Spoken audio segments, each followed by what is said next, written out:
പാഠം 1 കൃഷി പുതിയൊരു അധ്യായത്തിലേക്ക് പ്രിയ പ്രേക്ഷകർക്ക് സ്വാഗതം.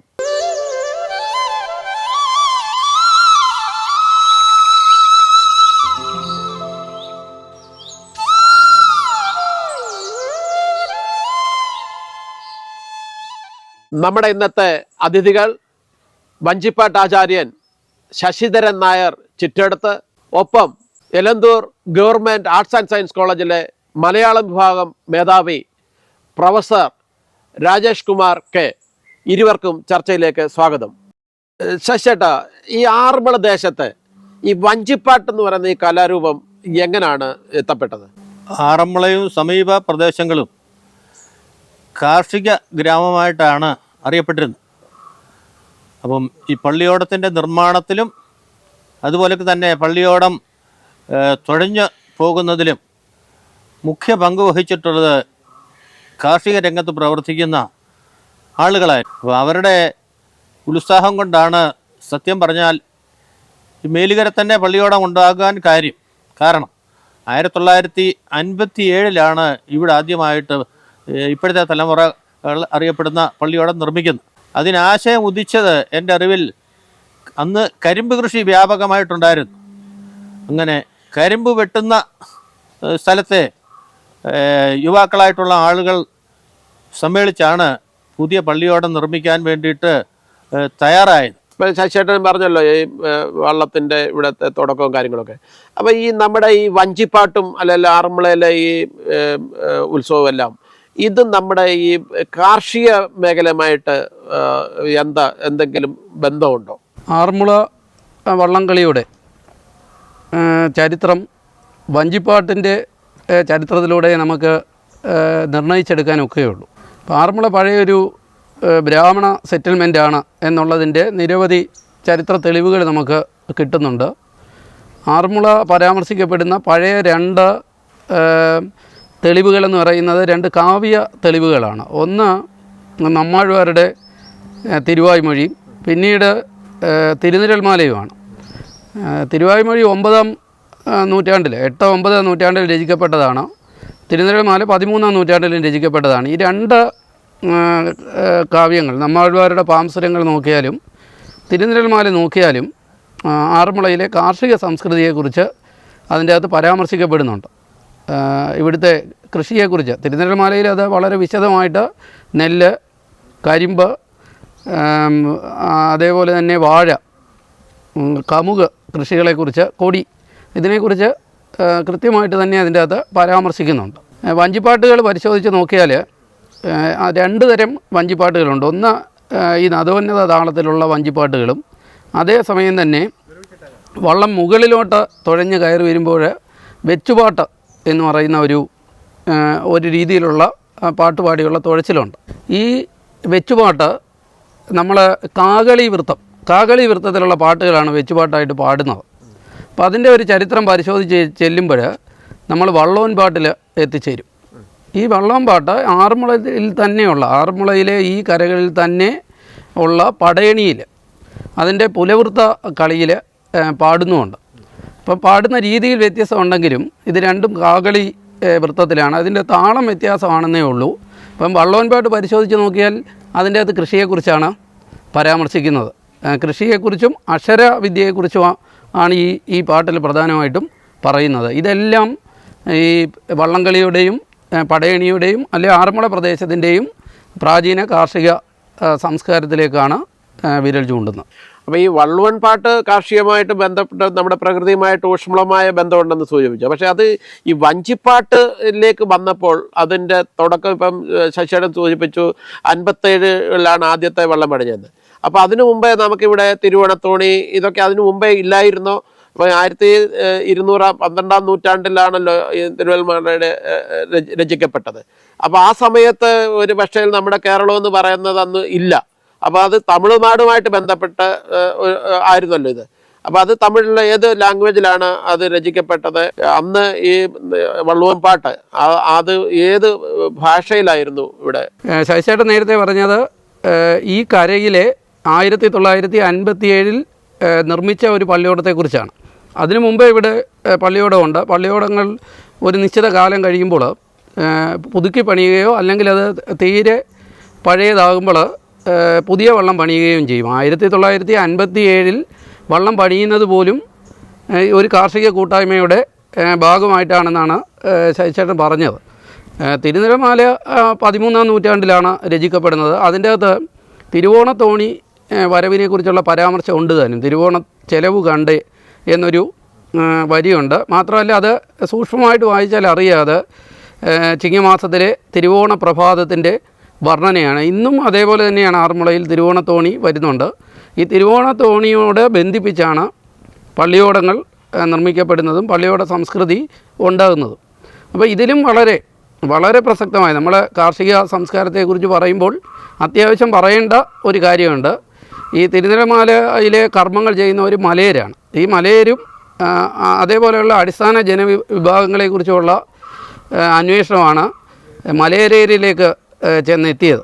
അപ്പോൾ മലയരേര് പ്രത്യേകിച്ച് അവരിപ്പോൾ കരിമല കാടിൻ്റെ പരിസരത്ത് മുണ്ടക്കയത്ത്, തൊടുപുഴ ഈ പ്രദേശങ്ങളിലാണ് മലയരയ സമൂഹം ഉള്ളത്. അതിലെ വലിയ വിഭാഗം നേരത്തെ തന്നെ അവർ ഈ കൺവേർട്ട് ചെയ്ത് ക്രിസ്ത്യൻ മതത്തിലേക്ക് പോയിട്ടുണ്ട്. അവശേഷിക്കുന്ന ആളുകളുടെ കലാരൂപങ്ങൾ പരിശോധിച്ചാൽ മനസ്സിലാകും. പ്രത്യേകിച്ച് അവരുടെ ഐവർ കളിയിലെ കോലടിയൊക്കെ പരിശോധിച്ചാൽ അതിവിടുത്തെ വള്ളപ്പാട്ടുകൾ തന്നെയാണ്.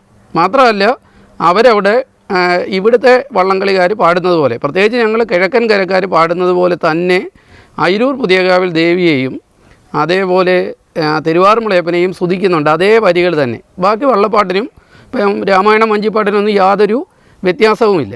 ഈ അന്വേഷണം കുറച്ചുകൂടെ ചെന്നപ്പോഴാണ് പൂണ്ടൻകിള എന്ന് പറഞ്ഞിട്ട് ഈ ഹൈ റേഞ്ചുകളിലുള്ള ഒരു കാർഷിക പ്രധാനമായ ഒരു ചടങ്ങുണ്ട്. അതായത് ആദ്യത്തെ മഴ പെയ്ത് കഴിയുമ്പോൾ ഈ മലയരേ വിഭാഗത്തിൽപ്പെട്ട ആളുകൾ നിരന്ന് നിന്ന് ഒന്നിച്ച് നിന്ന് 2 ഗ്രൂപ്പായിട്ട് നിന്നിട്ടാണ് പൂണ്ടൻകിള നടത്തുന്നത്.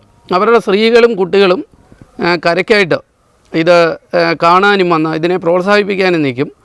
പൂണ്ടൻകിള വാസ്തവത്തിൽ രാവിലെ ചില ചടങ്ങുകളൊക്കെ നടത്തിയിട്ടാണ് തുടങ്ങുന്നത്. അതൊരു മത്സര സ്വഭാവത്തിലേക്ക് പോകും. ഈ കൃഷി നിലത്തിൻ്റെ ഇത് കിളയ്ക്കുന്ന സ്ഥലത്തിൻ്റെ വളരെ ദൂരെയായിട്ട് ഒരു കമ്പ് നാട്ടിയിട്ട് അവിടെ പുകയില വെക്കും. അപ്പോൾ ഏത് വിഭാഗമാണോ മുന്നിൽ കിളച്ച് ചെന്നിട്ട് ആ പുകയില എടുക്കുന്നത് എന്ന് പറയുന്ന ഒരു മത്സരത്തിലേക്ക് പോകും.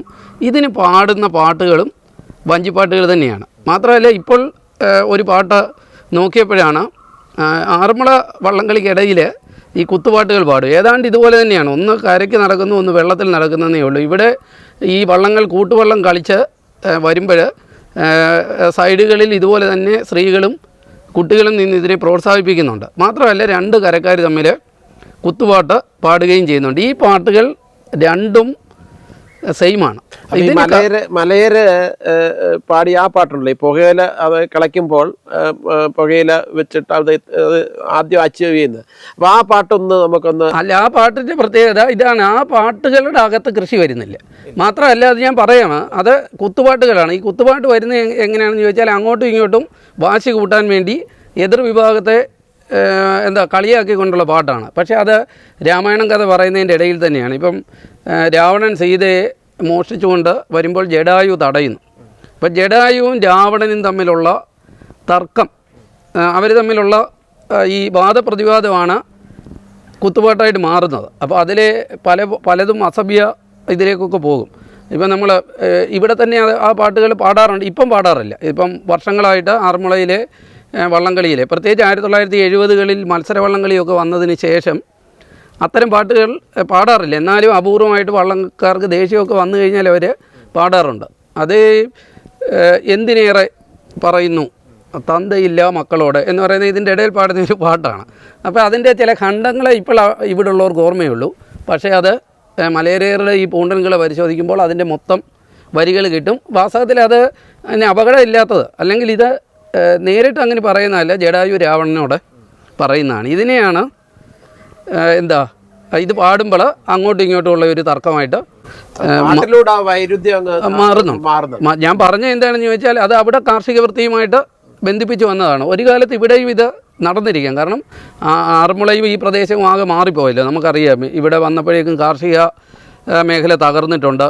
നമ്മുടെ നിലങ്ങളെല്ലാം നികത്തി. പിന്നീട് ധാരാളം ആളുകൾ ഗൾഫിലേക്കും മറ്റും കുടിയേറി. നമുക്കറിയാമല്ലോ ഇവിടുത്തെ കൃഷിയാണെങ്കിലും കാലി വളർത്തലാണെങ്കിലും ആ ഒരു സംസ്കൃതി ഏതാണ്ട് അല്ല, ഈ തിരുവല്ലമലയിൽ തന്നെ നമ്മുടെ ആറന്മുളയിലെ പുത്തരിയാലിൻ്റെ എനിക്ക് തോന്നുന്നൊരു 3 പ്രാവശ്യം ഒരു വർഷത്തിൽ ഈ നെല്ലൊക്കെ കൊയ്ത് പുത്തരിയാലിൻ്റെ അവിടെ കൊണ്ടുവച്ച് അവിടുന്ന് ക്ഷേത്രത്തിലേക്ക് ആനയിക്കുന്ന അത് പരാമർശിക്കുന്നില്ല ഇല്ലെങ്കിൽ പോലും, അത് തിരുനെൽമലയിൽ അത് ഇല്ലെങ്കിൽ പോലും ആറന്മുളയുടെ പ്രധാനപ്പെട്ട, ആറന്മുള മാത്രമല്ല പല മഹാക്ഷേത്രങ്ങളിലെയും ശബരിമല ഉൾപ്പെടെയുള്ള ക്ഷേത്രങ്ങളിലെ പ്രധാന ചടങ്ങുകളിലൊന്നാണ് അത്. ആറന്മുളയിലെ പ്രത്യേകത, ഈ ചടങ്ങ് 2 പ്രാവശ്യം, ഒരു വർഷത്തിൽ 2 പ്രാവശ്യം നടക്കുന്നുണ്ട്. അപ്പോൾ അതിൻ്റെ ചടങ്ങുകളെ കുറിച്ച് നോക്കിയപ്പോഴാണ് ഇന്നത്തേതിലും ചില വ്യത്യാസങ്ങളൂടെ ഉണ്ട്. അതായത് ഈ പുത്തരിയാലിൻ്റെ അവിടുന്ന് ഈ നിറപുത്തരി ചടങ്ങുകൾ തുടങ്ങുമ്പോൾ അവിടെ വന്നിട്ട് ഈ ആറന്മുള ക്ഷേത്രത്തിൽ നെല്ല് കുത്താൻ അവകാശം ഉണ്ടായിരുന്ന അവർ നായർ കുടുംബങ്ങളാണ്. അവിടുത്തെ ഏറ്റവും മുതിർന്ന സ്ത്രീകൾ വന്ന് നിൽക്കുമായിരുന്നു. അപ്പോൾ ഇവർക്കാണ് ആദ്യത്തെ കറ്റ കൊടുക്കുന്നത്. അതിലൊരു കുടുംബം വളരെ പ്രശസ്തമാണ്. സൂതകുമാരിയുടെയും ഹൃദയകുമാരി ടീച്ചറിൻ്റെ ഒക്കെ കുടുംബമായ വാഴവല്ലിൽ കുടുംബമാണ്. അപ്പോൾ അവിടെ ആയിരുന്നു ഈ നെല്ല്, അവിടുത്തെ പത്തായത്തിൽ ഈ നെല്ല് ആറന്മുള അമ്പലത്തിൽ കുത്താനുള്ള നെല്ല് അവിടെ സൂക്ഷിക്കുകയും ചെയ്യുമായിരുന്നു. അപ്പോൾ അതുകൊണ്ട് തന്നെ അവർ വളരെ ശുദ്ധവൃത്തിക്കൊക്കെയാണ് അവിടെ കഴിഞ്ഞത്. ആ തറവാടൊക്കെ ഇപ്പോഴും ഉണ്ട്. പ്രേക്ഷകർക്ക് വേണ്ടിയിട്ട് നമുക്ക് ഇടയ്ക്കൊരു ശശിചേട്ടൻ്റെ ഒരു പാട്ടായാലോ? വഞ്ചിപ്പാട്ടിലെ ദ്രുത താളം, അതായത് വെച്ചുപാട്ട് ആണ് നമ്മൾ ഇപ്പോൾ അവതരിപ്പിക്കുന്നത്. ശ്രീ പത്മനാഭ ശ്രീ